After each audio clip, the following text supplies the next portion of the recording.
आज की सबसे बड़ी चुनावी खबर यानी कि बिहार विधानसभा चुनाव और इस बार का मुकाबला जहां पर दिलचस्प होने वाला है। चुनाव आयोग की तरफ से आज तारीखों का ऐलान किया गया। 6 और 11 नवंबर को वोटिंग होगी और 14 नवंबर को इलेक्शन रिजल्ट की बारी रहेगी। यानी बिहार विधानसभा की तैयारियों में जहां पर सभी पार्टियां पुरजोर कोशिश कर रही हैं। बिहार विधानसभा चुनाव का पूरा प्रोसेस 40 दिन तक चलेगा। हालांकि चुनाव आयोग ने पहले ही यह दावा कर दिया है कि इस बार का चुनाव दूसरे राज्यों में होने वाले विधानसभा चुनावों के लिए एक नजीर होगा। बिहार विधानसभा चुनाव में ऐसी कई शुरुआत की गई है, नई पहल की गई हैं और वो पहल आपके लिए जानना जरूरी है, क्योंकि दूसरे राज्यों में जब चुनाव होंगे तो ये प्रोसेस फिर से दूसरे राज्यों में अपनाया जाएगा।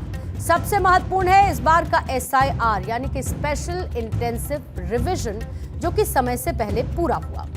CC ज्ञानेश कुमार का दावा है कि इन चुनावों के लिए SIR के तहत वोटिंग लिस्ट अपडेट की गई। जो नाम छूट गए हैं वो नॉमिनेशन से 10 दिन पहले तक अपने नाम ऐड ऑन करवा सकते हैं। ऐसे वोटर्स को नए वोटर कार्ड मिलेंगे। इसके अलावा एक और नई चीज जो इस बार देखने को मिलेगी वो है वोटर कार्ड में बदलाव, यानी जो तस्वीर पहले ब्लैक एंड व्हाइट हुआ करती थी इस बार वो रंगीन होगी, यानी कि कलर्ड होगी। अब थोड़ा सा ये बिहार इलेक्शन से जुड़े हुए जो डेट सामने आए वो आप बता देते हैं आपको। बिहार विधानसभा चुनाव में जहां पर पहले फेज के लिए 10 से 17 अक्टूबर तक नॉमिनेशन होंगे, यानी कि नामांकन दाखिल करने की ये तारीख है। 20 अक्टूबर तक का वक्त होगा जब आप नॉमिनेशन को विड्रॉ कर सकते हैं और फिर वोटिंग होगी 6 नवंबर को। अब बात दूसरे फेज की करेंगे तो नॉमिनेशन जहां पर 13 से 20 अक्टूबर तक होगा। अगर नॉमिनेशन को विड्रॉ करना है तो तारीख 23 अक्टूबर तक ये करना होगा और फिर दूसरे फेज की वोटिंग होगी 11 नवंबर को। यानी 2 फेजेस में चुनाव, 6 नवंबर और 11 नवंबर नामांकन और नाम वापसी की तारीख भी तय। ये तारीख बिहार के सभी मतदाताओं और साथी प्रत्याशियों के लिए बहुत अहम है, क्योंकि नंबर्स को आपको याद रखना चाहिए और चुनाव के नतीजे आएंगे 14 तारीख। बिहार के चुनाव 2 फेजेस में होंगे। पहले फेज के गैजेट नोटिफिकेशन 10 तारीख को आएगा, दूसरे का 13 को। Last date of making nominations पहले फेज की 17 को होगी, दूसरे की 20 को। स्क्रूटनी 18 और 21। विड्रॉल की आखिरी तारीख 20 अक्टूबर और 23 अक्टूबर और डेट ऑफ पोल 6 नवंबर थर्सडे और दूसरा 11 नवंबर ट्यूसडे। काउंटिंग 14 नवंबर को होगी और पूरी चुनावी प्रक्रिया 16 नवंबर तक समाप्त कर ली जाएगी। इलेक्शन कमीशन ऑफ इंडिया की तरफ से वोटर्स के लिए कई सुविधाएं बढ़ाई गई, जैसे कि पूरी चुनावी मशीनरी वोटर्स की मदद के लिए तैनात रहेगी।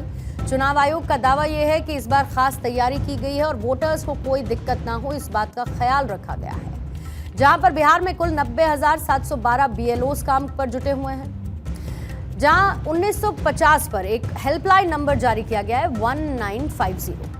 इस हेल्पलाइन नंबर पर कॉल करके आपको पूरी जानकारी मिल जाएगी। पहले आपको +91 लगाना होगा, जहां से आप कॉल कर रहे हैं उसका कोड लगाना होगा और फिर 1950 डायल करना होगा। अब बिहार इलेक्शन और साथ ही छठ पर्व का कनेक्शन क्या है, क्योंकि राज्य में जहां पर 28 अक्टूबर को छठ का पर्व मनाया जाएगा। चुनाव आयोग की जब पटना में मीटिंग हुई थी, जहां पर राज्य की तमाम राजनीतिक पार्टियां मौजूद रही थी, तो उनकी तरफ से सजेशंस दिए गए थे वोटिंग को लेकर, डेट्स को लेकर। उनकी तरफ से कहा गया कि एक तो छठ पर्व के बाद वोटिंग कराई जाए, इस बात की अपील की गई थी।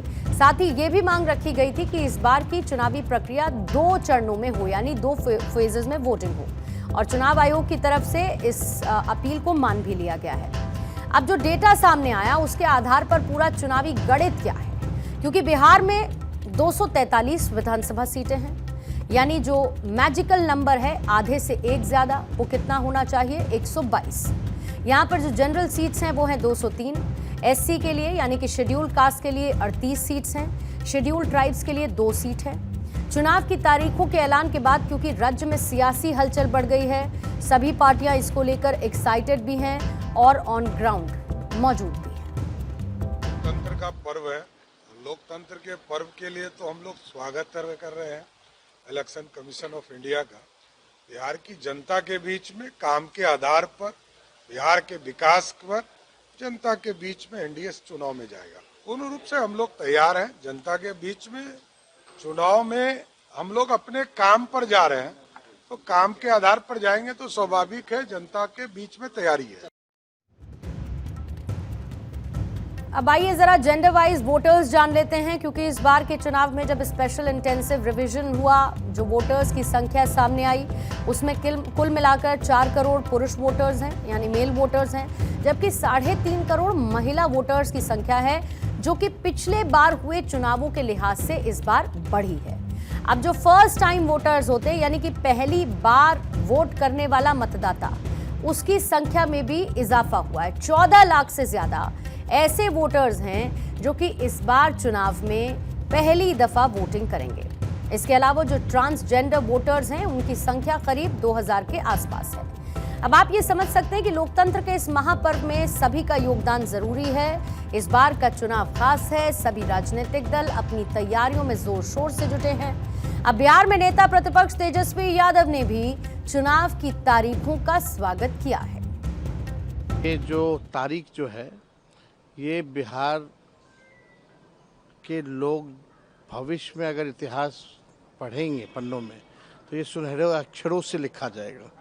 जो तारीख, जो 14 नवंबर का जो तारीख होगा, यानी बिहार के लोग बदलाव चाहते हैं। बिहार के लोग जो हैं इस बार महागठबंधन की सरकार चाहते हैं।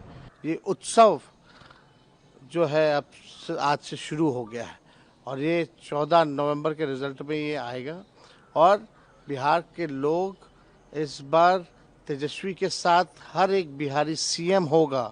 सीएम यानी चेंज मेकर बनेगा।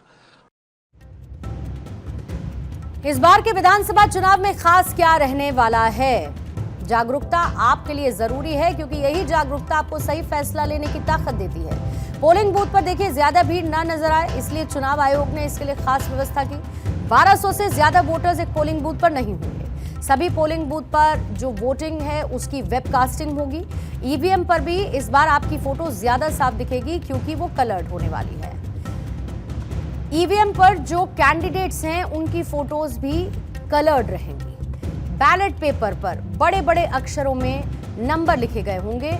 वोटर लिस्ट में बूथ नंबर लिखा होगा और बूथ के बाहर मोबाइल रखने की भी सुविधा रहने वाली है। मुख्य चुनाव आयुक्त ने कल पटना में और साथ ही दिल्ली में प्रेस कॉन्फ्रेंस कर सारी जानकारियों को साझा किया। तारीखों का ऐलान हुआ, लेकिन पूरी तैयारियों के बारे में उन्होंने कई ऐसी डिटेल्स थी जो कि कल ही साझा कर दी थी। बस फिर क्या था, बिहार विधानसभा का चुनावी बिगुल बज चुका है और आप भी तैयार हो जाइए लोकतंत्र के इस महापर्व में अपनी हिस्सेदारी निभाने के लिए। साथ ही चुनाव आयोग ने 7 राज्यों में विधानसभा सीटों पर भी उपचुनाव का ऐलान कर दिया है।